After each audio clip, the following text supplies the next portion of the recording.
Yo, what's going on, Dragon Ballers? Welcome back to another video. Today, pretty interesting topic to talk about. I mean, the game has seen a lot of transformations. I actually just posted a Set 2 gameplay earlier this week where you can kind of see how different the game is then compared to now. And one of the big changes the game has seen over the course of that time has been counterplays. So obviously counterplays have become a more important part of the game. Today we're doing a little bit of discussion about that and talking about the state of them as they currently are. Guys, if you're new here, make sure to subscribe, hit that bell so never miss a video. We're still posting daily content 5 days a week here on the channel, even during quarantine, so you can stay up to date with Dragon Ball Super. If you want to support the channel, there are many free ways to do that. You can always like the video, maybe share the video, maybe watch an ad, and if you want to buy or pre-order anything you see in today's video, you can always use my link in the description to TCG Player. That stuff always helps out a great deal. Appreciate all you guys. That being said, we're getting right into this. So, in the beginning, there was only one. Cold Bloodlust. Now this was relatively relevant in almost every major set of the game, especially in the beginning. Set 2, Set 3, Set 4, Set 5. This is very, very relevant. And eventually it would become limited to one copy per deck. Now I say in the beginning there's only one. There was like 1.5. Crusher Ball wasn't really super great back in the day. There weren't too many huge bombs that were deeply affected by Crusher Ball, and when Yellow was relevant, Crusher Ball just wasn't super relevant. But these were the two main counterplays that started it all. The game was not really centered around counterplay except for these few cards back in the day. The next series of counterplays we would see, pretty unimpressive. Ectoplasm is pretty much a meme. It basically only worked with the Hirudegarn engine in terms of it didn't really even stop the play of your opponent playing something. It kind of like protected one of your Hirudegarns, and then when your Hirudegarn came back into play, you could then get its effect to ward for battle cards. So that was like kind of interruption, but never ever relevant. Then we got Preemptive Strike. Now this was the first wave of a counterplay of its type in terms of it actually stopped the play of whatever's being played as long as it's 4 costs or less, but it was tied to green leaders. And up until this point, green leaders were largely irrelevant. Now, in Clash of Fates, which is the set this card came out in, the Clash of Fates Goku leader was a very good leader, and even to this day is still a pretty strong leader. It has great filter on the front side, double strike plus 5k on the back side. It's always going to be really strong, but this card never really saw super competitive success, especially when it first came out. That all pretty much changed when Set 7 came around. Now with the introduction of multicolors, we got a whole lot of creativity in terms of counterplay, and that really started what we kind of knew as the counterplay format. I'd say we're kind of starting to step out of the counterplay format now that Set 10 is rolling around. I mean, technically we're not in Set 10 format yet, so I guess you could say we're still in counterplay format, but I think when Set 10 rolls around, thanks to Unisons and some other things, counterplay is going to be a little bit less prevalent. But as of right now and the past several formats, counterplay has been a very, very big key part of the game, and that just is going to happen when you have cards this powerful. Denial of Hope, if your leader card's red, the battle card being played, if it has 20,000 power or less, it's placed in the drop area instead of being played. And then a card like Vegeta the Cruel, 2 energy, your leader could be anything as long as you have a multicolor energy charged. KO the battle card if it's 4 or less, and then rip a card from your opponent's hand. You're getting such insane value out of these cards for just the 2 energy that they're worth. But the thing is, they cost energy, right? Even though Vegeta the Cruel is a 3-drop, it got reduced by 1 if you had a multicolor. It's still a 2-drop counterplay. Still costs you energy. Denial of Hope, as powerful as it is, still costs you energy. Now, I did just mention that we're kind of taking a step out of counterplay format, but the counterplays we're getting in Set 10 are free in terms of energy, and some of them are free in terms of everything. They don't cost you anything. You just have to have a specific kind of board state. So that's kind of what I want to talk about in today's video. We're going from a format where counterplays cost energy. Yes, they were super uber powerful. Denial of Hope stops Topo. Vegeta the Cruel rips cards out of your opponent's hand. Champa the Trickster stops boss monsters in the tracks. Those are very, very true statements. But we are moving to a stage where counterplays are going to be very, very free in a sense. So let's get started on that discussion.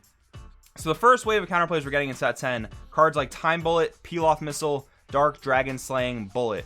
They all do different things respective to their colors, and I think Time Bullet is kind of lackluster because for 2 energy you're only hitting a 2-drop or less, and with things like Denial of Hope, Vegeta the Cruel, they're hitting more energy than they're worth, which made them insanely high value. It actually makes me think that going back retrospectively, maybe they could have hit 3 drops and maybe not 4 drops, but then 4 drops still would have been a little bit too rampant. Maybe they could have costed 3, but actually now that I think about it, I think that the way the counterplays were costed compared to what they hit was pretty appropriate for its time. Nobody wanted to just drop for seeing hit and have it stick every single time, so I think it made a really good dynamic there. But anyways, Time Bullet, Peel Off Missile, Dark Dragon Slaying Bullet, and the other colors that have cards like this, they have the counterplay abilities. You have to have your Unison card with the corresponding color in play, and if all your energy is monocolored, you can use the counter skills without paying the energy cost, but you do have to discard 2 cards from your hand. So these cards are free in terms of not costing any energy, but they do cost you cards from hand. Now, I would actually argue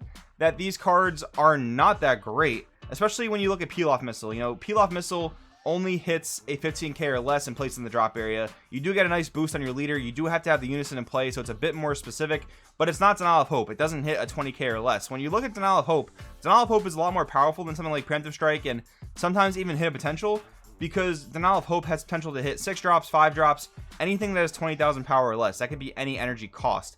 Now, when you look at something like Hidden Potential or Preemptive Strike, they only hit 4s or less, so sometimes they are a bit narrow in their reach. Peel-Off Missile hitting 15k or less, well, now you're down a whole bracket of cards. So I would probably still argue that if you're in a red deck, even if you're mono red and you have the Unison in play, Denial of Hope could be a lot better than Peel-Off Missile, and that discard 2 does really tax you a lot of the time.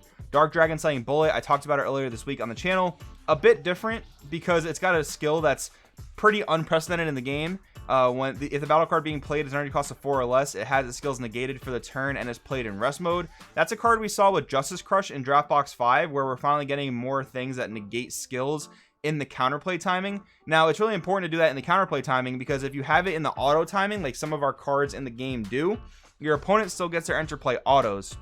When you have a card like Dark Dragon Slaying Bullet, doing that in the counterplay window is very important because you stop your opponent's enter play effects. Now, the permanent is actually also synergistic with the colors coming out in set 10, because the Sin Shenron and Shadow Dragon archetype has a lot of recursion out of the drop area, which is really nice. You know, so pitching 2 in that sense, it actually makes a bit more sense, but sometimes with Peel-Off Missile and Time Bullet and the other ones doesn't make too much sense. God Slicing Kamehameha is pretty good too, because it does draw you a card back, so at least you're only really discarding 1 card instead of 2, so that makes it a little bit better. I think blue kind of needed that, because blue's counterplays, at least their extra card counterplays like You're Wide Open, have been very lackluster, so that makes sense. There's some hit or miss things with these, is basically what I'm trying to say. Some pros, some cons, but they're not necessarily automatically more busted than things like Denial of Hope, than things like Vegeta the Cruel. So it kind of discredits the whole, you know, power creep thing that people like to talk about. Of course, there are super strong strategies in set 10. I'm not trying to say that there aren't.